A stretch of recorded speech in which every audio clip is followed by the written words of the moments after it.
একাধিক বিষয় নিয়ে নিজের প্রতিক্রিয়া দিলেন সিপিএম কেন্দ্র কমিটির সদস্য সুজন চক্রবর্তী। বিজয় মিছিল মানে হারবেটা এত নিশ্চিত, ভোটের ফল যখন বেরোবে 4 তারিখ দেখা যাবে, এত নিশ্চিত যে লোককে দেখানোর জন্য কর্মীরা চাঙ্গা নেই। তৃণমূলের কর্মীরা বুঝে গেছে, বিজেপির কর্মীরাও আগের মতো চাঙ্গা নেই। আরে বিজেপি একটা ব্রিগেডে মিটিং করতে পারেনি, তৃণমূল ব্রিগেডে একটা মিটিং ডেকেছে। 2019 সালে 19টা পার্টি এসেছিল তৃণমূলের টাকা মিটিংয়ে, এবার একটা পার্টিও আসেনি। লোক জুটেছিল 2019-এ, তবু এবার লোক জোটেনি। ফ্যাশন প্যারেডে র্যাম্প শো করতে হয়েছে। ফলে লোক নেই তৃণমূলের বা বিজেপির, চাঙ্গা করার জন্য নানান রকম চেষ্টা করছে। অতএব ভোট সবে হয়েছে, ভোট জেতার আগেই, রেজাল্ট হওয়ার আগেই ভিক্টরি মিছিল করার মধ্য দিয়ে ভোটটাকে কলুষিত করার চেষ্টা হচ্ছে, প্রভাবিত করার চেষ্টা হচ্ছে। এটা বেআইনি, নির্বাচন কমিশনের অ্যাকশন নেওয়া হচ্ছে। যেভাবে গো ব্যাক স্লোগান দেওয়া হচ্ছে রোজ পালা করে বিজেপি অথবা তৃণমূল, বিশেষ করে তৃণমূল, এটা খুবই বেঠিক হচ্ছে। এটা গণতন্ত্র সম্মত নয়। নির্বাচনে যে কেউ প্রার্থী হতে পারেন, তিনি তার মতন করে প্রচার করবেন, তার প্রচার করার অধিকারটাকে সুনিশ্চিত করতে হবে, এটাই সবাই জানেন।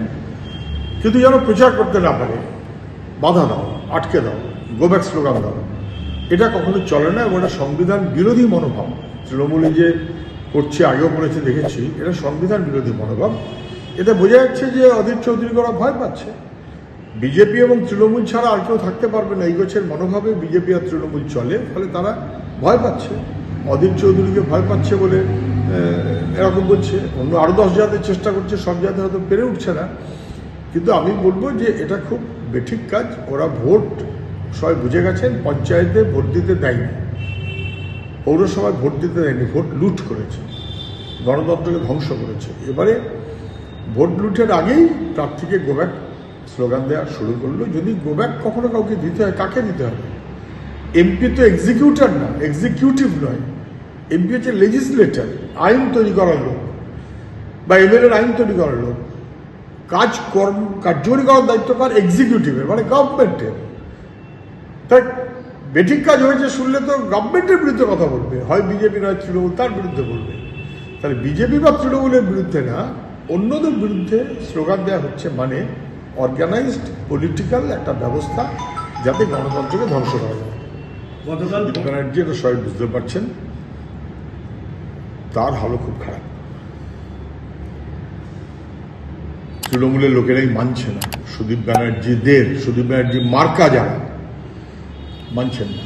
সেটা আমার কাছে বিবেচনার বিষয় নয়, ওটা তৃণমূল বুঝবে।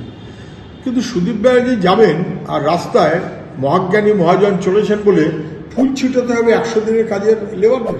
কেন 100 দিনের কাজের লেবারকে কি ওই কারণে? 100 দিনের কাজের একটা ইউপিএ সরকার করেছিল আমার বামপন্থীর 61 জন, তাতে তৃণমূলের কোনো কন্ট্রিবিউশন ছিল না।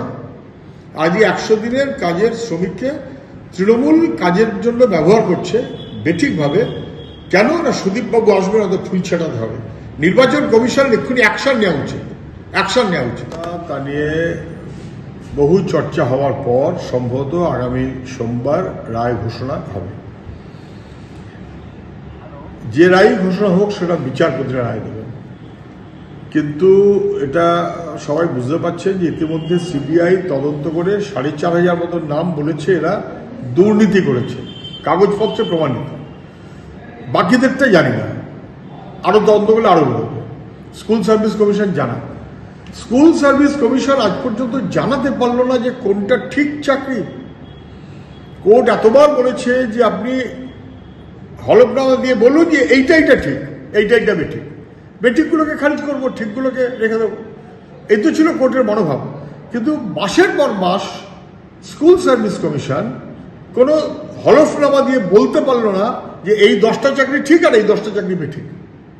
তাহলে চাল কাপড় সব মিলিয়ে মিশিয়ে দিয়েছে স্কুল সার্ভিস কমিশন।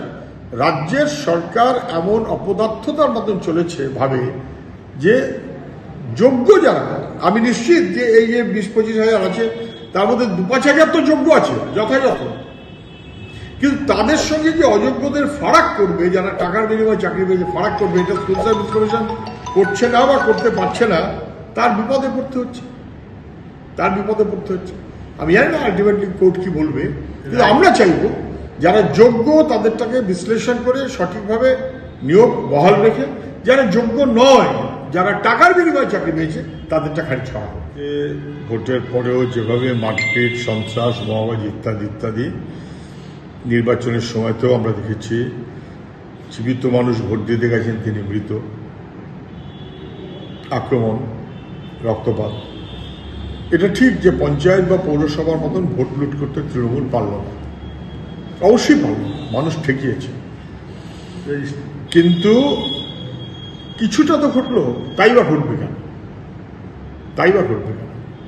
এটা তো নির্বাচন কমিশনের ব্যর্থতা হিসেবে ট্রিটেড হবে, এবং নির্বাচন কমিশনের ব্যর্থ হবে। নির্বাচন কমিশন তো কাজ করে রাজ্য প্রশাসনকে সঙ্গে রেখে, কেন্দ্রীয় বাহিনী রাজ্য বাহিনী মিলিয়ে, তাদের ফেলিয়ার।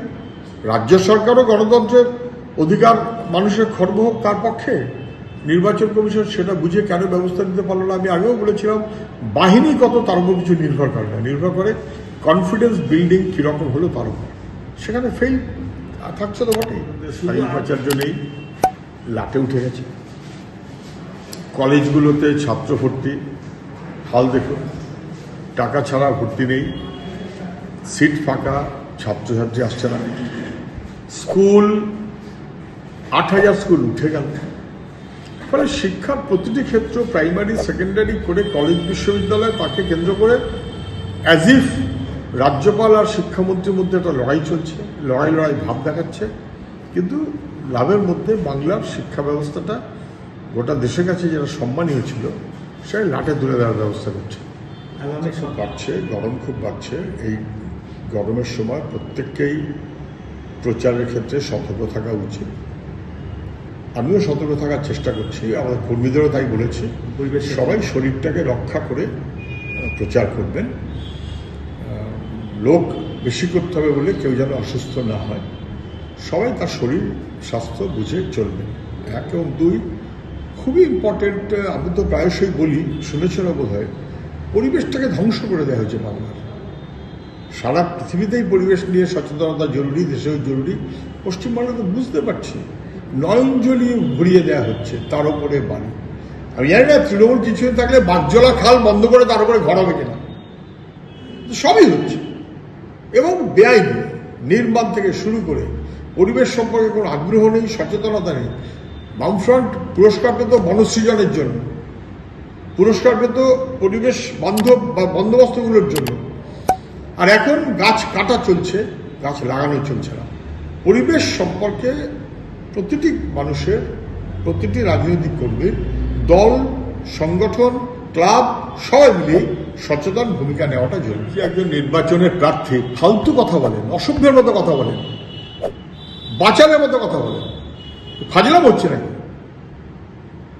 মিতালিকে প্রার্থী করেছে আমি জানি, আর কল্যাণ রায়জি জানে, প্রার্থী করেছে রামকৃষ্ণ। মানেটা কি?